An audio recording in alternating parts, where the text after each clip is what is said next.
try that. Give us the child who lives within, the child who trusts, the child who imagines, the child who sings. And I guess I would add the child who is curious. This month we're asked the question, what does it mean to be a people of curiosity? Unitarian Universalists tend to be really heady people, right? We're always challenging the status quo. We're always challenging everything, asking questions. So when I think most of us would say that we're on this human search for truth and meaning. So the answer to this question, what does it mean to be a people of curiosity, seems like it should be a rather simple answer, right? We've kind of got this one covered. Or do we? Are we so focused often on thinking and determining what's right for us from a reasoning standpoint that we often miss maybe the proverbial forest for the trees?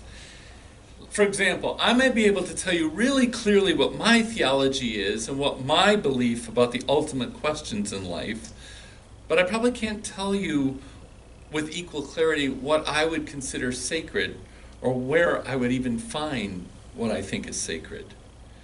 So I have this story I want to tell you about today and how I finally gave in to my curiosity and found the sacred. So the timing for this month's theme in May couldn't have been better for me because my birthday is actually the last day of April. It was last Tuesday.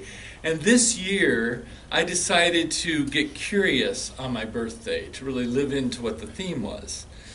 And I'm sure you've probably all figured out, if you know me at all, that I'm kind of an extreme extrovert. So this is the intro to the story. I love being around people. I've always felt that I draw energy from the people around me, that they recharge me. And I'm happiest when I'm with lots of people, which actually is a very wonderful benefit for being a minister, I think. But it also has a dark side. I don't really like being alone. Often I find myself getting sad when I'm alone for very long. Now I know the source of this sadness is rooted very deep in how I grew up, and that's probably a whole sermon series that I could do next winter, so that's for a different day. The point is that I find myself subconsciously filling my day with people to make sure that I'm never alone. Now in college, one of my really good friends, my psych major friend, pointed this out to me. And I thought she was just trying out some practice that she'd learned in her class that week, and so I kind of just blew her off.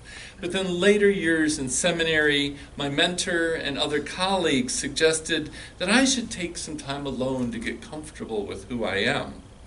Well, once again, I blew them off because how could I possibly find the time to do that? And besides, I really had no interest in what I perceived to be a really sad, counterproductive exercise. Then this last year, so by the way, I retired from Kimberly-Clark a year ago yesterday, and so went into full-time ministry then the following July. So this last year, my schedule has changed significantly from my corporate job to going into full-time ministry instead of just part-time.